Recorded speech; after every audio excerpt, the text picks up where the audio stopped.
ila hadrati sayyidina wa habibina wa syafi'ina Muhammadin sallallahu alaihi wasallam, wa ila arwahi abaihi wa ikhwanihi minal anbiya'i wal mursalin, salawatullahi wa salamuhu alaihi wa alaihim ajma'in, wa ala ali kulli was sahabati wal qarabati wat tabi'in wa tabi'it tabi'in bi ihsanin ila yaumiddin, wa ila arwahi walidina wa muallimina wa dhawil huquqi alaina ajma'in, wa khususan ila hadrati al-imam hujjatul islam Abu Hamid Muhammad bin Muhammad al-Ghazali rahimahullahu ta'ala bisiril fatihah.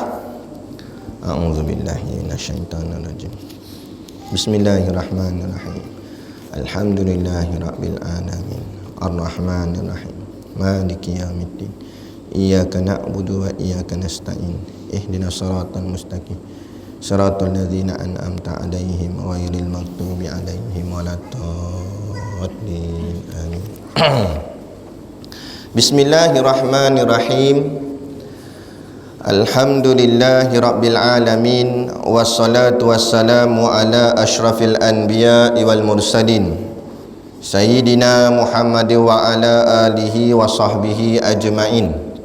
Subhanaka la ilma lana illa ma 'allamtana innaka antal alimul hakim. Rabbi shrah li sadri wa yassir li amri wahlul 'uqdatam min lisani yafqahu qawli, wala haula wala quwwata illa billahil aliyil azim. Amma ba'.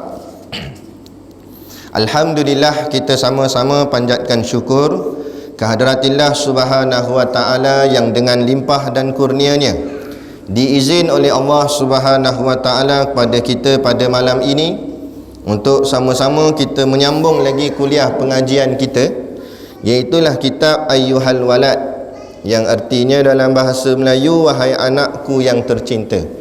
Ini adalah kitab karangan Imam Al-Ghazali, di mana Imam Al-Ghazali sejarahnya dan pada kitab ni dia menulis surat kepada anak muridnya yang meminta kepadanya untuk memberi nasihat. Jadi maka terhasillah kitab ni daripada surat tu. Ini surat yang tok gurunya menasihatkan akan anak muridnya, iaitu Imam Ghazali nasihat anak murid dia. Jadi nasihat tu dikitabkan, ditulis dalam bentuk kitab supaya kita sama-sama mengambil manfaat atas nasihat Imam Ghazali atas anak murid dia. Sebab memang kena ke kita semua ni pun anak murid kepada alim-alim ulama'. Salah seorangnya ialah Imam Al-Ghazali, insya-Allah. Maka bila kita jadi anak murid kepada Imam Ghazali, moga-moga Allah akan bangkitkan kita nanti di Yaumul Mahsyar, di padang mahsyar, di hari kiamat nanti, dibangkit bersama dengan guru-guru kita, yakni salah seorangnya Imam Al-Ghazali. Bangkit dengan Imam Ghazali okey kan? Pada bangkit dengan pemain bola awak benda, nak bangkit dengan artis benda, nak bangkit dengan alim ulama, sebab yang nak bagi syafaat alim ulama. Moga-moga insya-Allah, amin. Yang saya hormati pengarah penjara dan seluruh ahli jawatan kuasa yang terlibat dalam menguruskan majlis ilmu di masjid kita ni, dan seterusnya kepada pegawai-pegawai, ayah-ayah, abang-abang, para muslimin yang dirahmati Allah sekalian. Baik, kita sambung kitab Jawi muka surat 7 yang berbunyi, qala al-muallifu rahimahullahu ta'ala wa nafa'ana wa iyyakum bi ulumihi fid daraini amin ya rabbal alamin. Kata pengarang kitab, dan firmannya lagi, faman kana yarju liqa'a rabbih falyamal amalan salihah. Suratul Kahfi ayat 11. Maksudnya, maka sesiapa yang mengharap akan bertemu Tuhannya, maka hendaklah ia beramal. Suratul Kahfi ayat 110, maaf. Maksudnya, maka sesiapa yang mengharap akan bertemu Tuhannya, maka hendaklah ia beramal akan amalan yang soleh. Ni kita masih lagi di bawah tajuk nasihat yang ketiga, iaitu tajuk dia, ilmu itu tidak bermanfaat kecuali bila sudah diamalkan. Ilmu tu kita mengaji belum tentu jadi manfaat kecuali setelah kita amalkan dia. Kerana banyak ilmu pun tak kira siapa-siapa. Banyak ilmu pun kalau tak amal masuk neraka. Biar orang panggil alim pun, apa soalan tanya boleh jawab, tapi tak amal. Orang tanya sembahyang wajib wajib sembahyang, hukumnya fardu ain, solat fardu 5 waktu, dia tak sembahyang.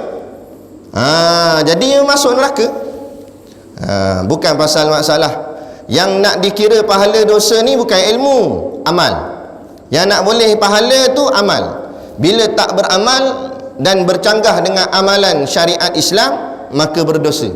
Jadi pahala dosa dengan sebab hasil kerja. Tapi nak boleh amal yang betul, kena ada ilmu. Tu syarat dia. Yang nak boleh menyampaikan kita ke rumah Allah, ke masjid, itu dengan motor, dengan kereta, kan? Tapi kalau motor kereta tu tak ada minyak, tak sampai juga. Jadi minyak tu ibarat ilmu, amal tu ibarat kita bawa motor tu sampai masjid. Jadi walaupun minyak penuh duk kat tangki F, minyak penuh dalam kereta, minyak penuh dengan motor, siap ada minyak spare pula dekat bonet, kan? Tapi tak start motor, tak start kereta, pergi ke masjid, takkan sampai ke masjid biar minyak besar mana pun. Saya kata kereta motor, lori minyak tu, belakang penuh minyak, tapi tak pergi start bawa ke masjid, tak sampai masjid. Ada. Jadi macam tu juga maksudnya, ilmu banyak mana pun kalau tak beramal, tak sampai, tak boleh pahala di sisi Allah. Ada. Jadi yang naknya kena amal. Tapi kalau start motor tapi minyak tak ada, tak jadi juga. Beramal ilmu tak ada, tak jadi juga. Jadi akhirnya amalnya salah. Bila amal salah, kalau tak boleh pahala saja, boleh tahan kira, takut-takut dah lah tak boleh pahala, boleh pula dosa. Semayang, kan? Berbanyak semayang buat lebih kurang. Saya ada pergi satu masjid tu, saya semayang sebelah seorang pakcik. Tengah-tengah semayang, pakcik tu boleh toleh kanan, tengok apa tak tahu, tengok nasi agaknya. Sebab lepas kuliah ada makan, dia takut nasi hilang, dia toleh. Kita mayang sebelah dia jeling ni mayang main toleh kat, ngaku aku tak khusyuk. Ni kata beramal tapi ilmu tak ada, dia pakai kodan dia main toleh lah apalah. Toleh boleh tahan kira. Sekali tu semayang satu surau, yang jadi imam masa tu anak murid saya, pelajar tahfiz. Kita bawa dia. Jadi budak tu tengah-tengah semayang dia batal. Tak tahulah batal sebab apa, kentut ke apa tak tahulah. Jadi dia keluar daripada surau, nak pergi ambil wuduk. Jadi tak ada imam depan ni, kita belakang dia. Kita tahulah, sebab kita ustaz dah, tahulah nak ganti. Orang sebelah ni siku, orang sebelah dia pergi siku, mujur dia tak jawab, pergi dia cakap gitu habis, tapi dia siku. Dia bengong. Mujur tak balas balik gini. Ada siku-siku dalam semayang, mana boleh kuih-kuih tak boleh, kan? Semayang ni menghadap Allah, bukan menghadap PM ke boleh tahan kira, menghadap sultan boleh tahan kira, manusia juga ni menghadap Allah. Kena betul-betul lah. Jadi kuncinya ilmu dan amal, kena ada dua-dua. Ilmu pun kena ada, amal pun kena ada. Tapi yang nak boleh pahalanya amal dan ilmu untuk mengesahkan amal. Jadi itulah yang disebut sebagai syariat dan hakikat. Syariatnya ilmu, hakikatnya amal, zahir dan juga batin. Macam syariat dan hakikat ni, zahir dan batin ni, ibarat zahir tu kulit, batin tu isi. Contoh buah durian. Ni dengan kata kat Batu Gurau gelombang ketiga. Kita ingatkan wabak COVID-19 ada gelombang, rupanya durian pun ada gelombang. Kata ni gelombang ketiga ustaz. Ada balik durian. Jadi durian ni kulit dengan isi. Kulit tu zahir, isinya batin. Jadi yang kita nak makan kulit ke isi? Kita nak makan isi, gila makan kulit, bengong apa? Orang gila pun tak makan kulit. Tak ada siapa nak ambil kulit. Tapi boleh tak ada isi tanpa kulit? Mana boleh? Ada tergantung kat pokok durian tu isi terus, kulit tak ada. Boleh. Rosaklah, punahlah isi. Kulit kena tebuk pun rosak. Jadi bila kita cek atas dunia ni, cuba bawa bawa satu contoh. Apa benda yang dia ni ada isi tanpa kulit? Dengar selalu dah ni kan? Tak ada. Semua benda ada isi ada kulit, ada isi ada kulit. Contoh roti, ada isi ada kulit. Luar dia tu kulit roti, dalam roti isi. Semua ada isi ada kulit. Satu tak ada isi, satu tak ada kulit, kepala taik. Cik tengok kan? Balik sekejap gini nak teran dua dah, dia tengok ada tak kulit. Oh sungguh ustaz kata tak ada kulit, diri belik. Dia bengong. Tak ada kulit. Jadi kalau orang kata kita ni mengaji kulit je, majlis surau ni ngaji kulit je, aku ni ngaji dengan tok guru aku ni mengaji ilmu isi, cakap dia awak tu mengaji ilmu kepala taik. Mana ada ilmu isi? Tak ada. Ilmu-ilmu lah. Ilmu tu kulit, yang isinya amal. Jadi boleh kepada isi kena ada kulit, nak boleh kepada amal mesti ada ilmu, kerana ilmu yang akan melindungi amal. Macam durian tadi lah, yang melindungi isi durian ialah kulit durian, baru durian tu selamat, barulah dia jadi elok. Begitu juga amal ni nak selamat kena diselaputi dengan ilmu. Yang melindungi amal tu ilmu. Macam korban baru-baru ni lah, kalau tak ada ilmu, pakat duk ambil ikut suka dia. Pala jangan usik kan, pala untuk tukang sembelih. Sebab dia sembelih pala, kalau dia sembelih ekor baru bagi ekor. Sebab dia sembelih pala, ni cop dah, ni tukang sembelihnya. Lepas tu pula orang buat kerja lapah, ni terima kasih lah tolong lapah, ni bahagian awak lah, upah. Haram hukumnya. Sebab apa? Tak ada ilmu. Orang korban nak korban juga, nak dah tak boleh bagi Ustaz. Boleh bagi, tapi bukan atas jalan upah. Sebut dah kan, bila kita masuk satu bahagian tu dibahagi 3. Satu bahagian kita masuk 650 ke 700 tu, satu bahagian tu bahagi 3 pula dalam satu bahagian. Mana 3 tu? 1/3 kita ambil, kita punya, sebab kita tuan korban, daging kita ambil 1/3. 1/3 yang kedua kita ambil bagi kat orang fakir miskin, bagi kat orang susah yang tak ada duit nak beli daging sebagainya. 1/3 yang ketiga kita bagi dekat siapa-siapa yang kita nak, jiran ke, walaupun dia bukan fakir miskin, walaupun dia kaya, Ferrari ada kat rumah, tapi boleh bagi atas jalan ni hadiah. 1/3 yang ketiga. Tu cerita dia kan. Tak, dia ambil 2/3 dia punya, 1/3 baru bagi jiran sebelah, dan bagian fakir miskin tak ada satu pun. Hukumnya tak sah korban. Korban dia tak diangkat oleh Allah, tak jadi pahala. Jadi sembelih saja, makan daging sajalah.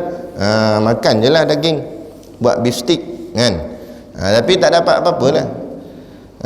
Dia yang berebut, saya punya tak dapat ke, saya punya. Atau kata bengong, marah. Dan kalau nak sangat makan daging banyak, gilah beli pasar. Tujuan korban, maqasid dia, tujuan dibuat korban untuk menyampaikan daging korban kepada orang yang susah, orang yang miskin, yang tak mampu nak beli daging korban, tak mampu nak beli daging lembu. Sebab dia keluarga susah, hidup susah. Ada orang memang tak makan, tak dapat nak beli daging, bukan dia tak makan daging, tapi tak dapat nak beli sebab daging mahal. Jadi ini syariat ajar kita buat korban supaya kita berkongsi. Kita dah biasa makan daging, cuba bagi pula ke orang yang tak biasa makan daging. Ini sumbat habis dalam peti ais rumah dia, sampai tutup tak boleh, ikat pula dengan tali, nak penuh dengan daging. Nampak? Beri berebut daging korban. Nak sangat daging banyak, pergi beli pasar lah. Ini kita nak pahala. Tapi bila ilmu tak ada, tu kata tadi, bila ilmu tak ada, akhirnya jadi ibadat tak? Tak jadi ibadat, tapi jadi adat. Akhirnya ibadat tak jadi adat. Ibadat tak jadi ibadat, ibadat itu jadi adat. Adat macam mana? Kebiasaan orang buat. Tiap-tiap tahun sambut raya korban, macam tu juga, macam tu juga. Akhirnya apa pun tak dapat. Sia-sialah, penat saja. Nak tumbang ke lembu, payah dengan dia tumbang. Tapi pahala tak dapat. Rugi buat penat je lah. Macam semayang tak? Semayang tak ikut rukun, tak ikut syarat, tunggang tunggik, pecah dahi-dahi, tapi tak dapat apa-apa. Tak nyesal. Balik jumpa Allah, Allah kata, mana ada semayang? Mu tak semayang? Saya semayang Allah, belakang tu imam. Memang belakang tu imam, kalau depan tu imam tu mampus nama dia. Belakang tu imam. Ya tahu dah, tapi semayangmu tak sah. Sebab apa tak sah? Tak kena syarat, tak kena rukun. Lah, ya ke? Tak percaya betul ni tanya. Tanya seorang-seorang kan. Ini ada berapa pegawai dalam ni. Masa interview nak masuk kerja, jangan mula-mula tak apalah tanya bahagian penjara, bahagian undang-undang, akta, tak apa. Tapi biar selit ada bahagian agama. Ujung-ujung tu tanya benda. Rukun semayang ada berapa? Ceritanya. Ya. Tu gawai. Bukan banduan tak pelik sangatlah. Ni. Takut situ kita tak lepas. Tapi kalau tak lepas jawab pun, katalah kerja tak dapat, di kedai depan ni boleh gak makan mi goreng, ambil makan nyumpah. Aku tak rapat kerja makan mi goreng, boleh makan lagi. Tapi kalau muka nakir tanya dalam kubur, tak boleh jawab, boleh makan mi goreng tak? Makan penyepak dia. Dia tanya, marrabbuka, siapa Tuhan kamu? Kelepang kena. Jadi sebelum tanya soalan dalam kubur, baik tanya atas ni dulu, atas tanah ni dulu. Tak lepas atas tanah ni tak apa, tapi pergi cari ilmu supaya boleh jawab, supaya nanti dalam tanah selesai masalah, boleh selesai jawab. Tu cerita dia. Dan lagi kata dia dalam kitab ni, dan firmannya lagi, ni sini siapa? Bila sebut firman, maknanya Allah berkata. Dia sebenarnya kalau dalam bahasa Arab sama je semua. Kalau Allah kata pun qala Allah Ta'ala, berkata Allah. Ataupun kalau Rasulullah, qala Rasulullah, Rasulullah berkata.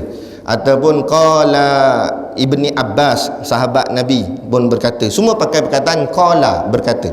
Cuma kita orang Melayu ni hebat Melayu ni, bangga kita jadi Melayu. Dia bangsa yang halus. Sampai ke bahasa pun halus. Sehingga kan orang Melayu membezakan perkataan-perkataan siapa yang berkata.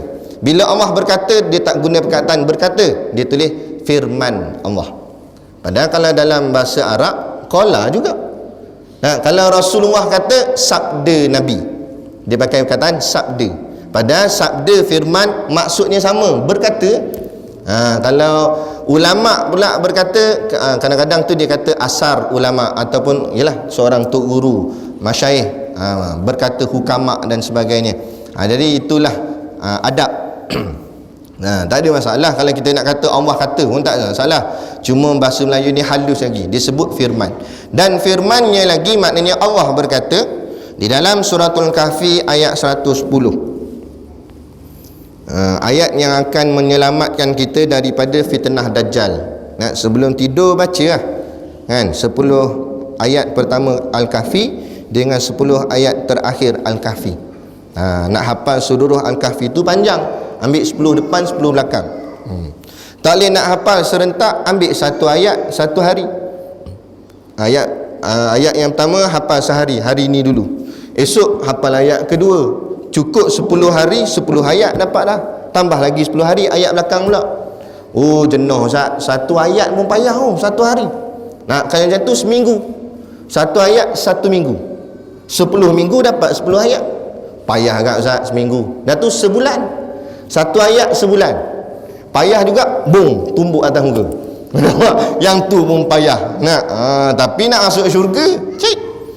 Dari mana nak kalau gitu? Dan firman-Nya kata Allah, faman kana yarju liqa'a rabbih falyamal amalan salihah. Maksud ayat ni, fa tu maka, man tu siapa, faman maka siapa, kana yarju, kana ni dia penyambung, ataupun dengan makna ada pun boleh. Maka siapa ada, yarju mengharap, maka siapa yang ada mengharap liqa'a, liqa' tu maknanya pertemuan, bertemu rabbihi dengan Tuhannya. Siapa yang mengharap dia dapat bertemu Tuhannya, maka apa syaratnya? Falyamal, maka hendaklah dia beramal amalan dengan amalan yang solihah, iaitu amalan yang soleh. Kalau nak bertemu dengan Allah, kena beramal dengan amalan yang soleh. Mungkin bila baca ayat ni kita kurang terkesan. Kita dengar itu pergi keluar ni makan nasi goreng tak ingat apa dah kan. Kenapa nak kena bertemu dengan Allah? Saya bagi satu gambaran lah. Kalau tanya siapa-siapa pun, nak ke tak nak masuk syurga? Nak tak? Saya kata kita yang luar ni, yang dalam tu pun jawab nak. Gangster bunuh 999 orang pun akan jawab nak tak masuk syurga. Tak payah kata Islam, kafir jawab nak. Betul tak? Tanya kafir, acong-acong lah, masuk syurga ke go to hell, masuk neraka? Kata syurga lah. Nak heaven lah, heaven. Semua nak. Orang putih kata nak masuk syurga, semua nak masuk syurga. Kalau orang kafir, orang jahat pun nak masuk syurga, kita ahli masjid yang kaki semayang lebih-lebih lagi nak masuk syurga. Kenapa kita nak sangat masuk syurga? Sebab kita tahu, kita maklum daripada para asatizah, alim-alim ulama cerita, syurga ni dalam dia nak apa pun dapat. Betul tak? Itu antaranya. Yang kedua lagi, bidadari kan. Makna nak cerita ni, syurga ni tempat yang terbest, tempat yang terbaik. Jadi mana ada orang tak nak ke syurga tu? Kalau tak masuk syurga, masuk neraka. Neraka pula memang azab sungguh, teruk kena dibai. Sehingga kan dalam cerita Isra' wal Mi'raj, waktu Nabi melawat syurga dan neraka, bila habis Nabi dah tengok syurga, Nabi pergi tengok neraka pula. Tiba-tiba Nabi jumpa satu malaikat. Nabi bagi salam, Assalamualaikum. Nabi bagi salam. Malaikat tu jawab dengan nada yang keras dan tidak langsung senyum, Waalaikumsalam. Malaikat ni lebih cengeng daripada warden penjara. Warden penjara kalau Abang Duan bagi salam pun takkan nak jawab begitu, nak tak dapat gaji lah kot masa tu, nampak? Tapi selalu jawabnya tenang lah, Waalaikumsalam gitu. Tapi yang ni tanya bila-bila pun Waalaikumsalam. Garang ya. Nabi tanya malaikat Jibril, siapa ni duk cengeng sangat ni? Tak adalah Nabi kata cengeng, tapi lebih kurang maksud dia itulah, kenapa garang sangat. Kemudiannya kata malaikat Jibril, itulah malaikat penjaga pintu neraka, namanya Malik. Kan Malik no dia senyum lagi. Ni Malik Zabaniah. Di bawahnya ada 70 nak tentera ya, yang akan berjaga dalam penjara, penjara, neraka tu, untuk nak seksa ahli neraka. Ketua dia Malik, jaga pintu. Lepas tu Nabi tanya, awak tak senyum? Aku bagi salam kan? Kenapa jawab keras sangat, lepas tu tak senyum? Katanya malaikat Jibril, memang Allah sudah jadikan dia sejak azali memang macam tu. Allah jadikan malaikat Malik Zabaniah ni, daripada asal kejadian dia, memang dia tak pernah senyum sampai bila-bila. Sampai kiamat ke sampai bila-bila pun dia takkan senyum. Jadi Nabi tanya, kenapa takkan senyum? Kata malaikat Jibril, kerana senyum itu suatu kelazatan, suatu nikmat. Kerana Allah murka dan sangat marah kepada ahli neraka, Allah cipta malaikat yang jaga dia senyum pun tidak. Maknanya ahli neraka sedikit nikmat pun takkan dapat. Sikit nikmat pun takkan dapat, senyum pun takkan dapat. Kalau senyum pun tak dapat, lain lagi teruk lah. Sikit nikmat. Kerana kata malaikat Jibril, andai kata malaikat Malik senyum, nescaya berjoget ahli neraka, kerana gembira dapat nikmat walaupun senyum. Tak ada. Nak cerita azabnya neraka. Jadi kita takkan nak masuk neraka. Dalam hadis yang lain Nabi kata azab yang paling ringan bagi seorang ahli neraka, diletakkan batu api neraka sebesar ibu jari, besar ni ya, seruas ni, seruas ibu jari ni, besar ni je batu tu, bukan besar mana, besar ni ya, letak bawah tapak kaki, menggelegak kepala otak. Tu azab paling ringan sekali kan, azab paling ringan. Paling ringan, letak bawah tapak kaki, menggelegak kepala otak. Lebih dahsyat daripada hukuman di dalam penjara kan. Tu jadi kita memang tak nak sangat lah. Lepas tu kita baca Allahumma ajirna minan nar, Allahumma ajirna minan nar lepas mayang. Ya Allah, jauhkanlah kami daripada api neraka. Jadi bila tak nak masuk neraka, mestilah nak masuk syurga. Dan kenapa nak sangat masuk syurga ni? Sebab dia indah, dia tempat baik, dia bukan tempat azab dan sebagainya. Sebab tu semua orang akan jawab nak masuk syurga. Okey, apa kaitan dengan ayat ni? Ayat ni kata tadi, siapa yang mengharapkan bertemu dengan Tuhannya. Sekarang kita dah faham syurga tu cantik, indah, lawa, elok. Sekarang cuba dengan logik akal fikiran kita fikir, kalau syurga saja sudah hebat, kalau syurga saja sudah lawa, bayangkan yang cipta syurga. Syurga tu hebat, kita dengar macam-macam apa semua ni hebat, lawa, cantik, burungnya cantik, taman-taman cantik, lawa sungguh. Dan kalau syurga yang sangat hebat tu, lawa sungguh tu, bayangkan pula yang cipta syurga tu macam mana? Mesti jauh lagi hebat. Bila faham ayat ni, sahabat kata, kalau aku dapat masuk syurga pun belum lagi memberi gembira kepada hatiku, melainkan kalau diberitakan padaku dapat bertemu Tuhanku. Orang yang benar-benar imannya tinggi, cita-citanya bukan lagi sekadar syurga, tapi cita-citanya sampai nak bertemu dengan Tuhannya. Kalau kita, biasalah iman kita iman lemah. Iman lemah ni kadang nak kira syurga je lah. Itu orang panggil iman budak pasti, iman budak tadika. Apa sembahyang ni? Nak masuk syurga. Nah, sebab dia mengharapkan sesuatu, sedangkan syurga tu masih lagi makhluk. Syurga makhluk, Allah bukan makhluk. Tapi kalau orang iman yang tinggi, yang dia nak bukan syurga tu, yang dia nak ialah Allah yang mencipta syurga. Tu macam budak-budak masuk kolej lah, yang dia nak degree. Padahal kalau boleh degree, boleh buat apa?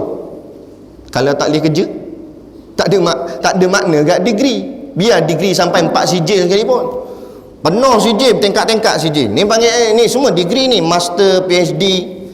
Nah, lepas tu buat apa PhD? Lah kali tebau ti canai. Baik tak ya PhD? Bukan salah ke tebau ti canai tu, tapi kita bukan cita-cita setakat tu, kita nak jauh daripada tu lagi. Orang yang nampak, orang yang matang, bukan degree tu yang dia nak sangat. Yang dia nak hasil daripada degree tu. Lepas dapat degree tu boleh kerja gaji besar. Nah, ataupun lepas habis master, habis PhD, boleh lah nak dapat jawatan yang selesa dan sebagainya. Tu bukan pasal sijil tu. Nah, tu. Jadi begitu juga, bukan pasal syurga, tapi nak bertemu dengan Allah, kerana Allah yang lebih hebat dari segala-galanya. Betullah ayat ni kata, siapa yang mengharap pertemuan dengan Tuhannya, falyamal amalan solihah, maka hendaklah dia beramal dengan amal-amal yang soleh. Okey, baik. Amal soleh ni pula dia ada 2. Kalau ikut hukum fiqh, kita ada 5 hukum taklifi. Semua tahu benda ni, wajib, sunat, harus, makruh, haram. Betul? Tapi kalau ikut kaedah tasawuf, dia bukan 5, tapi dia 2 sahaja. Apa 2 tu? Yang pertama taat, yang kedua maksiat ataupun kufur, ingkar. Jadi dia akan ambil satu ni je. Maka daripada satu ni apa dia? Maka ulama jawab, dalam satu yang taat inilah namanya wajib dan sunat. Adapun makruh dan haram duduk di dalam perkara yang ditegah, ingkar, perkara yang bercanggah dengan kehendak Allah. Walaupun asalnya makruh saja. Lepas tu kalau orang biasa-biasa, peringkat orang awam, imannya cetek-cetek, imannya biasa-biasa, dia pegang tu lah. Bila kita tanya, awak tak sembahyang sunat? Allah ustaz, sunat je pun. Gitu tak? Lepas tu bila kita nampak dia minta maaf, cakap siapa suruh panggil? Contoh isap okok. Contohlah ni contoh. Kita tanya, isap okok makruh. Alah, makruh je. Betul dah makruh. Itu peringkat orang awam, peringkat iman yang rendah, iman yang cetek. Ada iman tapi imannya rendah. Tadi macam kita sebut tadi, iman budak pasti, iman budak tadika. Tengok matang, janggut bukan main, hebat. Tengok umur tu usia tua dah, tapi rupa dalamannya budak lagi, imannya tu lemah lagi. Habis macam mana iman yang sebenar ustaz? Iman yang tinggi, iman yang sempurna. Dia pandang wajib tu memang wajib dah, dan dia pandang sunat tu macam wajib. Maksudnya apa saja yang dinamakan sunat, dia akan paksa diri dia untuk buat, sebab dia nak membanyak-banyakkan amal, supaya membanyak-banyakkan pahala pada dia, kan? Kita pakai jubah serban ni bukan sebab kita alim, tak, tapi sebab nak pahala. Walaupun hadis tu hadis dhaif, hadis dhaif bukan hadis palsu. Hadis dhaif ni tarafnya lemah, tetapi nak kata palsu, tak ada ulama kata palsu hadis dhaif. Hadis yang palsu hadis maudhu', itu palsu. Ni yang Wahabi dia duk fahamkan kepala otak kita ni, hadis dhaif tak boleh amal. Mana pula Imam Nawawi kata boleh amal, kan? Hadis dhaif, hadis yang lemah. Mana dalam hadis yang dhaif ada sebut, siapa yang semayang dengan sunnah Nabi maka digandakan 70 kali ganda pahala. Contoh serban, semayang dengan serban 70 darab. Mayang tu besar dah pahala, darab 70 tu serban baru. Tiba-tiba sebelum semayang dia sugi dulu mulut, darab lagi 70, kan? Lepas tu dia ada janggut 70 lagi. Bayang, lagi banyak sunnah ada pada badan dia, lagi didarab. Bayangkan berapa banyak pahala boleh dapat. Kena pula poligami, lagi 70. Dia kata, tak apa Ustaz, serban saya tak nak ikut, saya nak ikut yang tu, yang hujung sekali tu, yang Ustaz sebut tadi. yang bahagian tu je nak. Tapi tak apalah, jangan atas dasar nafsu, atas dasar sunnah. Boleh, tak ada masalah. Kata tok guru kami lagi lah, kan? Dia kata, bini berapa? Dia tanya. Bini seorang. Belum isteri lagi. Kenapa pula? Isteri 3 isteri, kata. Seorang is one, kata. Tu dia melawak lah. Mana kata ini sunnah. Ada satu kuliah tu, habis kuliah dia pergi belakang kat barang niaga. Ustaz, ubat ada Ustaz? Ubat. Kita tanya ubat apa? Apa ubat kuat ke benda? Bukan ubat kuat dah. Itu ubat apa? Ubat berani. Yang masalah sekarang ni berani. Kuat dah tapi tak berani, Ustaz. Kalau ada ustaz jual ubat berani, saya belilah. Berani mana? Berani nak kahwin seorang lagi. Biar misal cengeng macam tanduk kebau. Tengok dia cota dia tu, seret ni besi penjara, tang. Banduan dengar terkencing. Tapi tengok bini pakai senduk ketuk, teng bila nak balik bang, dia terkencing. Tengok bahagian cengeng kan main. Tu kata payah bab tu. Rupanya ada warden kat rumah tu lagi besar. Duk Zak. Baik, jadi ni nak bertemu dengan Allah mesti banyak amal. Jadi amal sunat tu kita pandang, janganlah pandang, tak apalah, pelan-pelan kita ubah sikap kita, biar pandang sunat tu macam wajib. Maknanya kalau kita ada tenaga, buatlah. Kalau betul-betul letih sangat, tak apalah, tak dapat buat. Contoh semayang rawatib, janganlah kita longgar-longgarkan, kan? Habis semayang maghrib, semayang sunat rawatib ba'diyah maghrib, kan? Qabliyah ba'diyah, buatlah. Nanti kita sampai ke bab dia, kita boleh cerita tentang sunat-sunat rawatib ni. Dia ada banyak. Lepas tu semayang sunat tahiyatul masjid, kalau tempat tu dikatakan sebagai masjid, walaupun dalam tengah khutbah Jumaat. Ni banyak orang salah faham, bila dengar khutbah tak payah semayang sunat. Mayang. Sebab dalam satu riwayat hadis, tengah Nabi berkhutbah, datang seorang sahabat masuk masjid dan terus duduk. Nabi berhenti khutbah dia, Nabi kata bangun semula dan solat 2 rakaat. Dalam khutbah Nabi tegur dia, nak menunjukkan memanglah bukan wajib mayang tu, tapi Nabi nak khabar bahawa dalam khutbah pun sunat tahiyatul masjid amat-amat digalakkan. Sebab apa? Maksud tahiyatul masjid tu menghormati rumah Allah, masjid. Nak membezakan hebatnya rumah Allah dengan rumah-rumah pemimpin yang lain. Mana ada tahiyatul istana? Ada? Tak ada. Masuk istana tak payah nak semayang 2 rakaat. Tapi masuk rumah Allah, biar tiang dia sengit. Masjid lama, masjid kampung, tiang sengit, besin sepah, besin lagi banyak daripada jemaah. Jemaah 4 orang kan? Besin kat 40 besin. Sebab apa? Ni bumbung bocor. Ketak. Bumbung bocor. Nah, biar sengit macam mana, biar bocor macam mana pun, tapi namanya masjid itu rumah Allah, maka dimuliakannya dengan tahiyatul masjid. Buatlah, bukan banyak mana, bukan suruh 20 rakaat, 2 rakaat je. Tak? Tapi kita ginilah tuan-tuan yang dirahmati Allah sekalian. Kita ni kalau pasal bab agama ni kita berlonggar-longgar lah, tapi kalau bab dunia sungguh siapa yang didapati tidak mengikut SOP, tak memakai pelitup muka, akan disaman 1000. Tu dia. Tutup sampai mata, tutup. Nampak sampai tak nampak tutup. Nah, bukan pakai emas biru tu dah. Ni welding punya tutup tu. Oh, makna takut sangat RM1000 melayang. Oh, pakai. Ikut perintah manusia suruh. Bukan salah ikut, bukan saya bercanggah dengan KKM, tak apalah. Kalau manusia kita boleh taat, Allah lebih-lebih lagi. Kenapa bila bahagian agama Allah suruh tutup aurat, berapa ramai tak tutup aurat? Nah, sebab Allah tak kata kena bayar 1000.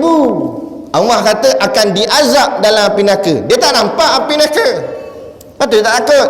Tapi dia nampak 1000. Makna dia makrifah siapa? Dia bukan makrifah Allah, dia bukan mengenal Allah, tapi dia kenal duit. Maka siapa jadi Tuhan dia? Tuhan dia duit. Ini yang kita takut. Kalau mati esok masuk dalam lubang kubur, malaikat muka nak tanya marrabbuka, ringgit Malaysia dia jawab. Jawab duit kan? Sebab dia takut dengan duit, bukan takut dengan Allah, takut duit melayang. Kita takut duit melayang, takut juga, tapi lebih kita takut kepada Allah. Ini Allah mu tak takut, duit mu takut. Itu baru rosak akidah. Tu. Jadi jaga-jaga. Jadi nak kepada bertemu dengan Allah, banyakkan amal soleh, iaitu wajib dan sunat. Dan wajib sunat ni pula, kata guru kami, wajib tu baru balik modal, sunat nu baru untung. Orang niaga mana ada tak nak untung, gila ke apa? Bodoh namanya. Niaga, aku niaga apalah balik modal, biar 4 tahun pun balik modal, bengong namanya. Ambil payung niaga cocok lubang hidung dia. Bodoh mu ni. Mana ada orang niaga nak balik modal, mestilah nak untung, biar tak banyak pun tapi biar ada untung. Mana untung? Sunat tu lah. Kalau kita buat yang wajib je, tu baru panggil balik modal. Apa balik modal? Baru nak selamatkan kita daripada kena azab. Balik modal je tu baru. Dah, benda-benda sunat yang tu baru namanya untung, barulah menjadi lebih pahala dia. Barulah menambah-nambahkan lagi pahala. Sebab tu kalau kita baca dalam hadis dan sebagainya, amalan sunat lebih banyak pahalanya daripada amalan fardu. Amalan sunat. Contohlah, kita tunjuk contoh. Sembahyang tu memang wajib. Kalau kita sembahyang seorang pun sah, tapi berapa pahala dapat? 1. Sembahyang jemaah 27. Tapi sembahyang jemaah ni bukan wajib, sunat. Dan sunat yang menghampiri wajib, amat-amat digalakkan. Lagi-lagi rumah yang dekat dengan rumah Allah, dekat dengan masjid, azan sampai ke telinga dia di dalam bilik dalam rumah. Nah, 27 Allah gandakan. Padahal kalau dia sembahyang dalam bilik sah tak? Sah juga. Tapi nak tunjuk sunat tu lebih gandaan lagi. Kalau mau buat ni lagi banyak mu dapat. Solat jenazah sebagai contoh, dia fardu kifayah. Kalau seorang dah buat, yang lain tak payah. Tu mana bukan tak payah, macam mana? Tak jadi wajib. Tapi bila nak buat juga, yang lain tu jadi sunat. Barang sunat je. Bila orang lain dah buat, kita buat juga, jadi sunat. Barang sunat je. Sunat-sunat 1 qirat Allah bagi pahala. Nabi kata, siapa yang solatkan jenazah orang, Allah bagi pahala dia sebanyak 1 qirat. Mujur sahabat tanya, ya Rasulullah, 1 qirat tu banyak mana? Nabi kata sebesar gunung Uhud. Tuan-tuan pernah tengok gunung Uhud? Kalau tak pernah lagi, kumpul duit pergi umrah. Lepas ni bila dah buka dah Arab Saudi, pergi. Kalau siapa yang pernah pergi, jangan terkeliru. Yang bukit kecil yang kita boleh panjat tu bukan gunung Uhud. Itu dipanggil Jabal apa nama tu, Roma, ataupun dipanggil Bukit Pemanah. Di situ geng-geng pemanah duduk. Tapi Uhud sebenarnya bukan yang tu. Uhud tu depan dia, yang besar tinggi tu. Yang besar tu panggil gunung Uhud. Nabi kata siapa solat jenazah, pahala Allah nak bagi sebesar gunung tu. Bayangkan, tu baru sembahyang. Kemudian Nabi sambunglah, siapa yang bawa jenazah, mengiringi jenazah sampai ke tanah kuburan, Allah tambah lagi 1 qirat, jadi 2 qirat. Maknanya 2 gunung Uhud. Siapa yang semayang dan hantar jenazah sampai ke kubur, Allah tolong hantar, bukan pegang di ikut belakang ambil sokok spek hitam nak duduk atas batu nisan orang, duduk cocok itu kan. Sembang orang, bukan dia dengar talqin, sembang bak bola. Mujur mayat bawah tu tak tarik dia sekali. Ada pun teman gitu pun boleh dah 1 qirat. Bayangkanlah. Nah, macam-macam lagi amalan-amalan sunat. Jadi orang yang imannya tinggi, imannya matang, dia akan nampak amalan sunat bukan amalan yang lekeh-lekeh. Dia tak akan jawab, alah ustaz sunat je pun. Dia tak akan jawab itu. Tapi dia akan meraihkan sunat tu dengan kesungguhannya, sedaya yang dia mampu. Adapun makruh dan haram, haram confirm dah, kita takut sangat dah. Tak nak buat haram. Tapi makruh, jangan kita kata alah ustaz makruh je pun. Orang yang imannya mantap, dia nampak makruh macam haram. Kena berhenti ikut SOP Nah, sikitlah orang yang buat ni sikit. Ikut sangat pun. Baik, makruh dipandang makruh tu macam haram lah. Maknanya berat bagi dia. Makruh pun dia takut dah.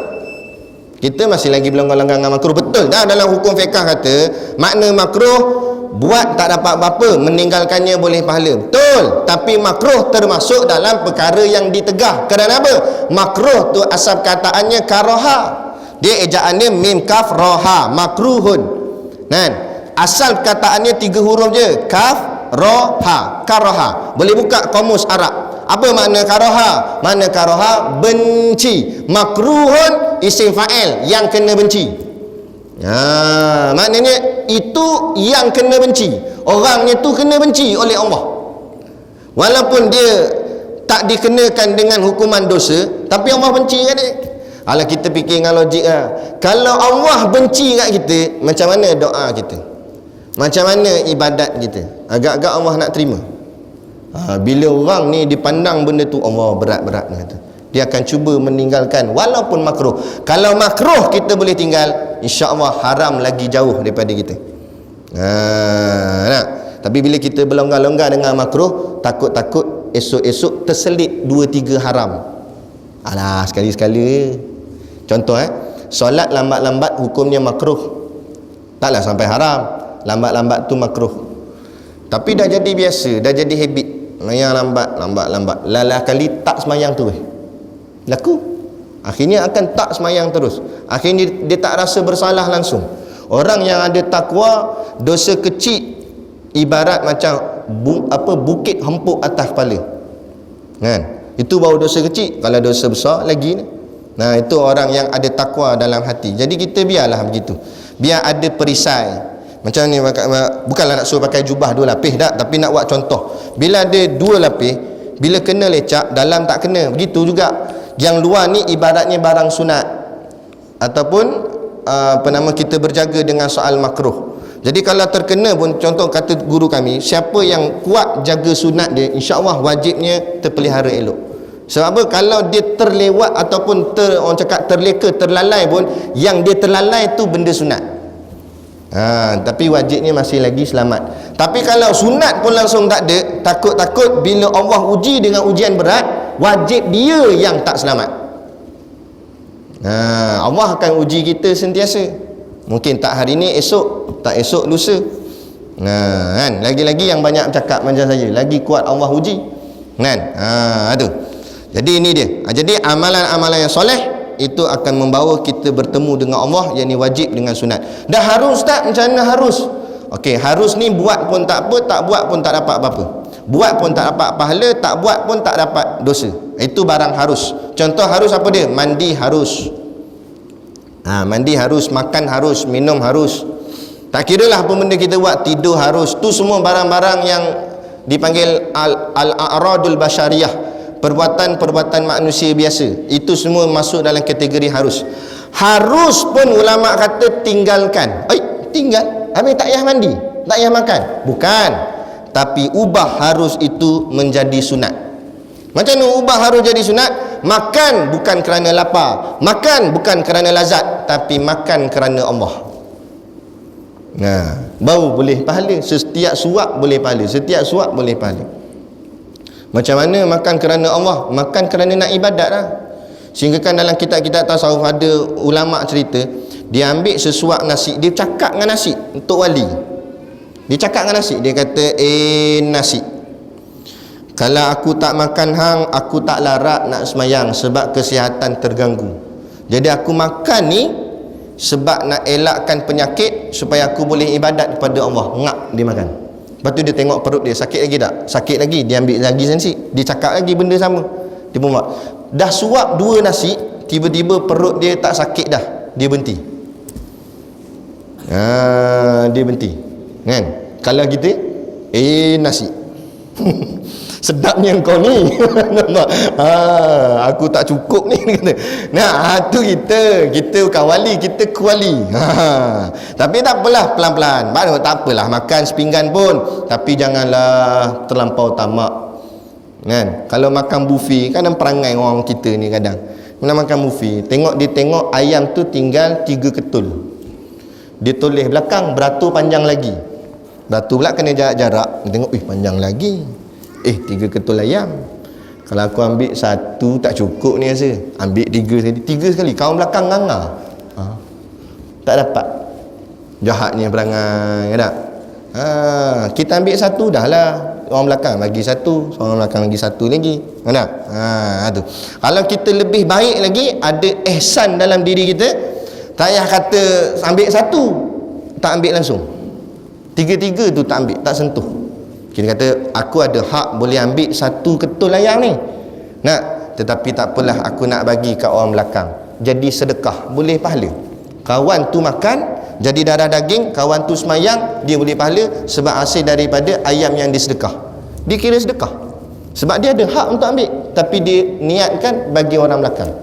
Tengok-tengok orang belakang tu yang ambil 3 ketul tu. Hajar tu.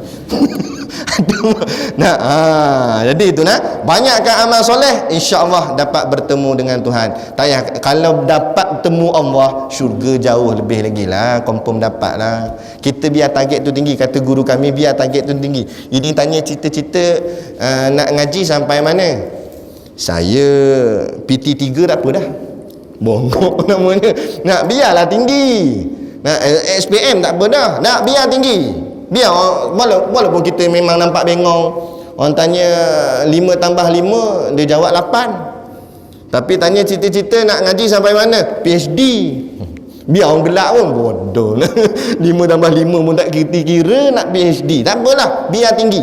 Kerana bila cita-cita tu tinggi, kalau tak sampai yang tu pun kurang-kurang bawah dia dapat. Mana cita-cita nak PhD tapi tak dapat PhD, dapat apa? Lalihlah SPM. Ini cita-cita SPM dah, tengok-tengok PT3 pun tak lepas. Ujian tadika tu sangkut dah. Nampak? Jadi biar cita-cita tinggi, biar kita cita-cita, aku nak masuk syurga paling tinggi sekali dengan Nabi. Mayang subuh pukul 8. Kawan dia kata, mayang subuh pukul 8 nak syurga dengan Nabi. Tak apalah, tapi biar cita-cita tu tinggi dulu. Walaupun tak dapat syurga paling atas, kurang-kurang dapat syurga tingkat bawah pun tak apa dah. Ni tak, aku syurga tingkat 1 tak apa dah. Tengok-tengok neraka tingkat 1. Nampak? Biar tinggi sikit. Macam ni juga, biar amal tu aku nak buat sunat, biar ada azam dulu.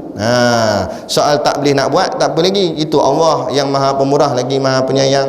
Walaupun kita ada niat benda baik, boleh pahala dah. Malam ni nak tidur, niatkan dalam hati, ya Allah, aku nak bangkit tahajud. Boleh pahala dah niat tahajud. Kan? Walaupun bangkit lagi ke 7.30. Bukan tahajud dah, terkejut. Kan? Tapi tak apa, boleh pahala dah. Pahala apa? Pahala niat. Tapi sungguh-sungguh, jangan buat tak apa, niat je. Esok lagi tahajud, tidur. Sungguh-sungguh lah.